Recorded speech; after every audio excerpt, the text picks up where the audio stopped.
Então, bom dia, vamos orar. Pai, eu quero te agradecer por esse dia, que o Senhor venha nos trazer graça, unção, paz, revelação, que o Senhor venha nos dar um espírito quebrantado, um espírito, meu Pai, discipulado pelo Senhor, um espírito, Senhor, reto, manso e tratável. Que o Senhor nos dê essa característica de sermos um bom cristão. Livra-nos, ó Pai, de todo orgulho, livra-nos da soberba, livra-nos da altivez, livra-nos, ó Pai, da teimosia e da rebelião, em nome de Jesus. Amém, amém e amém. Queridos, antes de começar, eu até quero deixar aqui algo. É, A gente tem vários grupos, e esses grupos são grupos de estudo, grupos de oração, grupos de tudo que você pensar, nós temos grupo, né? Nós temos vários. Uns estão começando, outros estão na metade, outros eu creio que um dia estará terminando, que são grupos específicos, de estudo específicos, e a gente tem esse hábito de sempre começar e terminar algo em questão de grupo, né? Eu não gosto de deixar o grupo depois fluir para uma outra coisa. Então, tem alguns grupos que são específicos para ministrar certos tipos de ministração. Então, quando a gente terminar essas ministrações, nós estamos terminando. É, eu tenho também vários filhos espirituais que às vezes vão criando grupos e as pessoas vão entrando. Eu só quero deixar aqui por algumas questões é, que às vezes pode acontecer que é, alguns outros grupos vão sendo criados. Eu não quero aqui interferir e dizer que você pode ou não pode, entra ou não entra. Mas eu quero dizer assim, eu garanto aqueles que eu estou ministrando, né? Porque às vezes pode ter alguns tipos de conteúdo, alguns tipos de coisas que pode estar sendo ministrado e por as pessoas verem algumas outras pessoas andando comigo, né? Falam, não, o apóstolo está de acordo, o apóstolo tá de acordo com essas coisas. Então eu quero deixar aqui claro, né? Se você está em diversos outros grupos, de que pessoas que saíram dos nossos grupos, isso é uma escolha tua, uma decisão tua.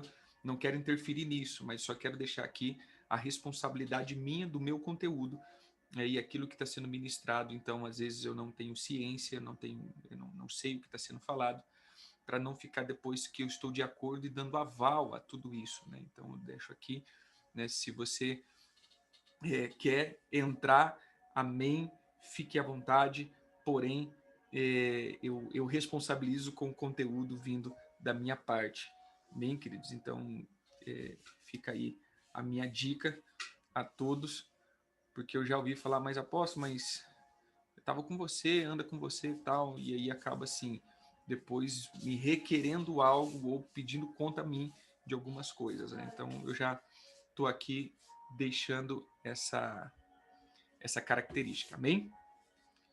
Certo? Só um minutinho. Amém? Creio que se você ouvir como diz, uma orquestra sinfônica canina, né, faz parte, bem na frente aqui, e aí as orquestras sinfônicas começam, né, a tocar aqui. Mas vamos lá. Nós estamos, então, no quarto dia a respeito do arrependimento. Falamos das coisas que manifestam nos pensamentos, e agora nas atitudes. Falamos ontem acerca de atitudes que são atitudes erradas, atitudes pautadas no espírito errado. Essa é a palavra. Às vezes a atitude pode até estar demonstrando algo, porém o espírito por detrás dessas atitudes são espíritos que não conduz a lugar nenhum. Ou seja, conduz ao ego, conduz ao egoísmo. Então o Senhor sempre vai estar vendo o tipo de espírito que está por detrás das nossas atitudes. Qual é o espírito que está fluindo por detrás da tua atitude? É isso que nós estamos agora no processo de arrependimento acerca dessas atitudes. Amém? Há um texto em Apocalipse 3:15 a 16, diz assim: conheço as suas obras, sei que você não é frio e nem quente. Melhor seria que você fosse frio ou quente. Assim, porque você é morno, não é frio e nem quente. Estou a ponto de vomitar da minha boca. Ou seja, ontem nós falávamos acerca de um espírito de frieza, quando nós tratamos as coisas de Deus com apatia, quando nós tratamos as coisas de Deus com desprezo, quando nós entramos diante do Senhor com falta de alegria. Até meditamos com um texto lá em Deuteronômios 28, Apocalipse. Apocalipse 3, 15 e 16. Então, em Deuteronômio 18, a gente vai ver quando ele diz acerca do não servir o Senhor com alegria. Não servir o Senhor com alegria, porque ele tem sido bom, e quando nós não servimos ele com alegria, ele nos entrega aos nossos inimigos. Então nós precisamos ter essa alegria em servi-lo. Amém? Eu quero passar aqui só mais algumas perguntas, né? Porque esse escrito, ele na verdade é mais perguntas para que nós possamos refletir. E nessa reflexão, a gente passa então a pedir perdão, a nos entregar diante do Senhor. Amém? Uma outra pergunta, a gente fez, na verdade, várias perguntas aqui ontem, né? A questão do você é crítico, você critica demais os outros, você se acha melhor do que os outros. Então, isso é um espírito egoísta, isso é um espírito, é um espírito soberbo. Nós vemos também a respeito de um chamar a atenção para si mesmo. Então, veja, queridos, às vezes você nunca vai falar, não, eu não chamo atenção, eu não quero holofote, eu não quero atenção para mim. Amém? Mas o oposto é o que vai determinar se você é assim ou não. Qual que é o oposto? Quando você não é reconhecido, valorizado, parabenizado, mencionado acerca do que você fez, você fica chateado, você se chateia, você se frustra, né? Porque você queria ser reconhecido naquilo que você fez, você queria, querendo ou não, que fosse citado o seu nome em algumas coisas. Então, isso pode ser que sim, você fica chateado e você está querendo atenção para você mesmo. Como diz em Tiago 2, do 1 ao 4, meus irmãos, como crentes em nosso glorioso Senhor Jesus Cristo, não façam diferença entre pessoas, trate com parcialidade, não estão fazendo discriminação, fazendo julgamento com critério errado. Então, nos versos acima, nós temos a importância de rejeitar o pecado do preconceito e a parcialidade. Então, cada uma das pessoas tem um grande valor diante de Deus, mas cuidado, querido, em a gente desvalorizar as pessoas, mas também valorizar demais a nós mesmos. Então, isso pode ser um pecado a ser confessado. Um outro ponto é nos associar somente com pessoas que pensam do nosso jeito. Isso é chamado da panela gospel, né? Então, eu vou fazendo a minha turma das pessoas que pensam igual a mim. Então, pessoas que discordam, então, não faz parte da minha panela gospel. Isso é interessante, queridos, a respeito daquilo que nós estamos fazendo. Quando nós associamos, por exemplo, pessoas... não, eu só ando com pessoas que têm dinheiro, ou só ando com as pessoas espirituais, né, aquelas pessoas que estão no meu nível. Então, dentro dessa questão, é muito importante a gente notar que também nós temos que entrar num espírito de arrependimento. Por quê? Porque nesse contexto é muito grave quando nós somente queremos ou estamos cercados de pessoas que pensam igual a nós. Porque nós não vamos ter, então, alguém que possa nos alertar acerca de outras coisas. Esse também é um pecado que nós precisamos confessar. Amém, queridos? Hebreus 11, 6 diz assim: sem fé é impossível agradar a Deus, porque quem dele se aproxima precisa crer que ele existe e que recompensa aquele que o busca. Então, o bem do equilíbrio deixa compreensível que as pessoas se associam mais de perto com aqueles que são semelhantes a si mesmo. Então, tais afinidade, cultura, naturalidade. Isso, em um certo ponto, não indica um preconceito. Mas se a gente guarda a hostilidade e se a gente só anda com esse tipo de gente, então acaba demonstrando isso. É lógico que a gente sempre vai ter um afeto ou uma proximidade para aqueles que estão trilhando, né, no mesmo contexto. Mas quando a gente cerra a porta, então passa a ser sim um jeito de se fechar. Né? Uma outra questão aqui, você tem dúvida da tua fé? Você tem a tendência de se preocupar e se correr ao invés de confiar em Deus? Você está desconfiado das promessas? Você não consegue crer que Deus vai fazer o que você. Deus vai suprir o que você precisa, não só financeiramente, mas em tudo, né, na tua fé, na unção, no relacionamento. Ou seja, você está ansioso.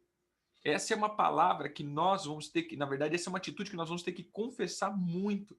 As nossas ansiedades. Isso é um pecado de ação, de atitude, perdão. Por quê? Porque vivemos sempre ansiosos para as coisas que estão por vir. E isso demonstra uma falta de fé. Isso demonstra que nós não cremos na realidade, no evangelho de Deus. Nós não cremos que Deus pode suprir as nossas necessidades. Na verdade, nós não cremos que Deus é bom o suficiente e Deus é forte e poderoso o suficiente para suprir as nossas necessidades. Então, a ansiedade é um pecado que essa geração tem que confessar de uma forma tremenda. E eu vou dizer algo específico. Nesse pós-Covid, nós temos sentido que esse vírus, que não só é um vírus físico, que eu creio que é um vírus espiritual, ele tem deixado essa marca da ansiedade.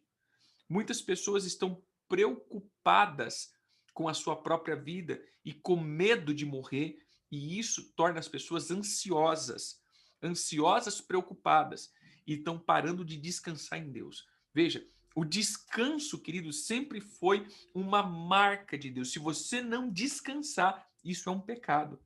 Por isso Deus deixa um dia de descanso. Eu não estou aqui dando doutrina sabatista, mas eu estou dizendo a preocupação de Deus e o carinho de Deus para conosco, para a questão do descanso. O próprio Deus diz: descansa, um dia você para, você precisa aprender a confiar em mim. Isso não é só um descanso físico, isso é uma questão espiritual. Nós precisamos aprender a descansar e confiar que o Senhor está no controle de todas as coisas. Amém? Uma outra questão aqui, na verdade, veja aí, Efésios 4, 2. Sejam completamente humildes e dócil, e sejam pacientes, suportando uns aos outros em amor. Amém? Então, a principal marca de um crente cheio do Espírito Santo é a bondade e a dedicação. Então, essa é a marca de um crente. Na verdade, a principal marca de um crente carnal é o espírito crítico. É um espírito, é uma atitude negativa. Não negativa do negativismo dessa, mas é uma questão má. Um sinal de carnalidade, sem dúvida, é a atitude abertamente demandada às coisas que são do meu jeito. Amém? Um outro ponto aqui é ter um espírito manso. Você tem um espírito manso ou um espírito argumentativo e contencioso? Esse é um outro ponto, querido, que nós precisamos colocar diante do Senhor.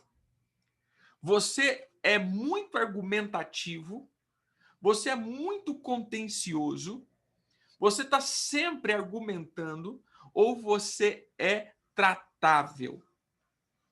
Um dos pontos, queridos, que eu mais observo, sempre eu falo isso, é se as pessoas têm um coração tratável. As pessoas têm um coração que deixa ser tratado.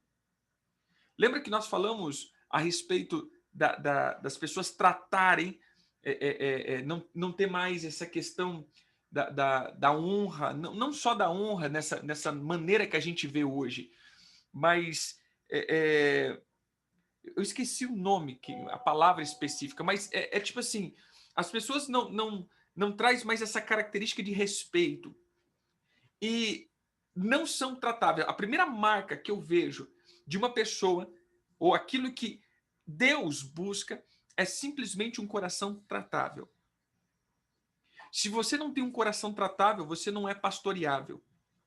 Se você não tem um coração que aceite ser tratado, você vai ser um coração não pastoreável. Então, se você é argumentativo, se você está sempre argumentando e se você está sempre se defendendo ou se justificando, você não é um coração tratável. Nós precisamos aprender, queridos, a olhar para nós mesmos e ouvir muitas vezes. O Senhor disse que a teimosia, essa questão, eu já ouvi muito, né? Não, eu preciso ter as minhas experiências. Eu preciso, olha, irmãos, aqui vai dar errado. Não, mas eu preciso ter as minhas experiências. Então, se você precisa ter suas experiências, você não precisa de um pastor. Concorda comigo? Se eu preciso sofrer algumas experiências, você não precisa de um mentor. O que é um mentor? O que é um pai? O que é um pastor? É aquele que vai evitar que você quebre a cara ou tenha as experiências negativas. Mas se você insiste e ainda ter as suas experiências, mesmo quebrando a cara, isso significa que você está sendo o teu mentor. Você não precisa de alguém que te mentoreie, te ensine. Então, nós precisamos aprender, queridos, que ter um coração ensinável e tratável é uma parte mais poderosa que o Senhor nos dá. Porque se nós não deixamos homens nos ensinar, quanto mais Deus. E o Senhor, ele sempre vai ver isso. Nós precisamos ter e receber esse tratamento. E às vezes nós precisamos simplesmente ficar em silêncio. Quando as pessoas falarem, seja se você tem alguém que é o teu mentor falar, olha, estou vendo isso. Irmãos, toma aquilo e começa a buscar em você se aquilo realmente procede. Mas antes de nós fazermos uma varredura dentro do nosso coração, a gente já justifica. Antes de fazermos uma varredura dentro do nosso coração, a gente já se opõe. Não, não sou assim não. Não, não concordo. Não. Para. Olha, eu tô achando que você é assim, assim, assim, ó, irmão. Você tá sendo muito orgulhoso, irmão. Olha, cuidado com isso, tá sendo muito. Não, não sou não. Sou não. Para um pouco. Se alguém tá vendo, para, analisa, faz o check-up. Olha, irmão, o pastor, líder, pai, olha, eu não vi isso em mim. Em que ponto você está dizendo que eu sou assim? Você entendeu? Ou seja, primeiro para, analisa o teu coração. Você não me encontrou? Tá, mas então me mostra esse ponto que eu não estou vendo. Então, nisso, nisso, nisso, nisso, nisso. Ah, tá, eu vou vasculhar de novo. Eu não estou dizendo que você tem que aguentar, você tem que se sujeitar, ser um escravo não pensante. Mas eu estou dizendo, querido, se você tem alguém que está com você, que está propondo te pastorear, aquilo que é falado primeiro tem que ser analisado. Você tem que passar o antivírus dentro de você. Se alguém está acusando que tem um vírus, passa o antivírus primeiro, para depois dar o resultado. Ó, não foi encontrado vírus. Mas o problema é que a nossa geração tem sido uma geração muito argumentativa. Uma geração que argumenta constantemente, ou seja, não tratável. Um coração não ensinável. Nós precisamos voltar a ser ensinável, né? Nós precisamos estar sendo pessoas que têm o coração puro, incondicional. Amém? Uma outra parte aqui é a respeito da ganância. Você é muito ganancioso, você está sempre esperando, receber coisa, você está sempre em busca de muitos ganhos, você está sempre sofrendo pressão por causa das finanças, o teu casamento está sempre sendo pressionado por causa de situação financeira. Irmãos, esse também é um pecado, porque você não está confiando. Você não consegue entregar teus dízimos, você não consegue entregar as suas ofertas, você não consegue ser liberal. Você está sempre oprimido por causa do dinheiro, você está sempre oprimido por causa das finanças. Então, querido, confesse esse pecado de atitude. Também é um pecado de atitude que você precisa colocar diante do Senhor e dizer: Senhor, eu preciso me arrepender por essa preocupação, ganância e por essa avareza. Ou seja, muitas pessoas são avarentas. Muitas pessoas estão na avareza e isso é ruim. A avareza é o pecado de idolatria. Veja que nesses pecados de atitude nós estamos tratando mais, se você parar de pensar, sobre a egolatria. Quando nós olhamos para nós mesmos e temos nós como centro de todas as coisas. A egolatria, a idolatria, o egocentrismo, o egoísmo, o egotismo, são tudo facetas da idolatria. Então, se você pegar o egoísmo, egocentrismo, egotismo, egolatria, se você pegar todos esses egos, você vai ver que vai estar sempre ligado a uma raiz de idolatria. Então, cuidado, queridos. Tira os ídolos do teu coração. O Senhor disse que a teimosia é o mesmo do que o pecado da idolatria. A feitiçaria é igual, quer dizer, a rebelião é igual à feitiçaria e a teimosia é igual à idolatria. Então, toda pessoa rebelde diante de Deus, ela é um feiticeiro. Mas, porém, a gente só olha isso, não sou rebelde. Amém, graças a Deus. Mas o Senhor diz o seguinte: todos aqueles que são teimosos é como se fosse um idólatra. É a mesma coisa se você tiver um ídolo na tua casa, é a mesma coisa se você tiver um poste ídolo, uma imagem de escultura na tua casa, é a mesma coisa. Então, às vezes, você não tem o santo fulano de tal, você não tem a imagem do ciclano de tal, você fala assim, não, eu sou evangélico, eu não tenho isso. Mas você tem o santo eu, né, que é a teimosia. É o santo eu. Você tem a imagem de você mesmo colocada e exposta, e você tem a autoestima, né? Ou seja, você se coloca num posicionamento de não tratável. Então, cuidado com isso também. Amém? Então, você precisa estar sempre colocando diante do Senhor. Então, essas são as perguntas de hoje que você precisa colocar diante do Senhor. Irmãos, você tem um coração tratável? 1. Você está conseguindo ser pastoreado? 2. Você está conseguindo fluir na fidelidade e não ser avarento, não ser ganancioso? 3. Você está olhando demais para si mesmo e despreciando os outros? Você tem um espírito crítico demais? Você tem um espírito de mansidão? Uma coisa que hoje, orando pela manhã, o Senhor me colocou no meu coração de como igreja, né? Nós estamos num momento de manhãzinha com a igreja, de pedir para que o Senhor volte dentro da igreja o espírito tratável, um coração ensinável, para que essa nossa geração seja direcionável. Nós estamos numa geração, querido, de pessoas não tratadas mais, de pessoas donas de si mesmo, e isso está entrando dentro da igreja.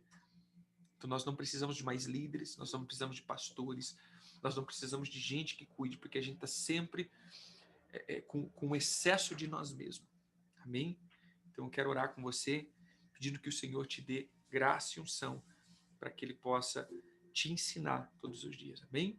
Pai, eu quero orar pelos teus filhos, pedindo que o Senhor traga esse espírito tratável, esse espírito, meu Deus, ensinável. Tira a idolatria dos teus filhos. Quebre, meu Deus, os postes ídolos e até mesmo a alta imagem, Senhor, a supervalorização de si mesmo. Tira de nós, Senhor, todo o restante desses altares dos altos e esses ídolos que construímos. Que o Senhor possa nos dar um espírito quebrantado, ensinável, em nome do Senhor Jesus. Amém, amém e amém. Amém, queridos? Deus abençoe. Medite nessa palavra, se arrependa, peça perdão, para que possamos sempre voltar à santidade. Amém? Deus abençoe. Até amanhã.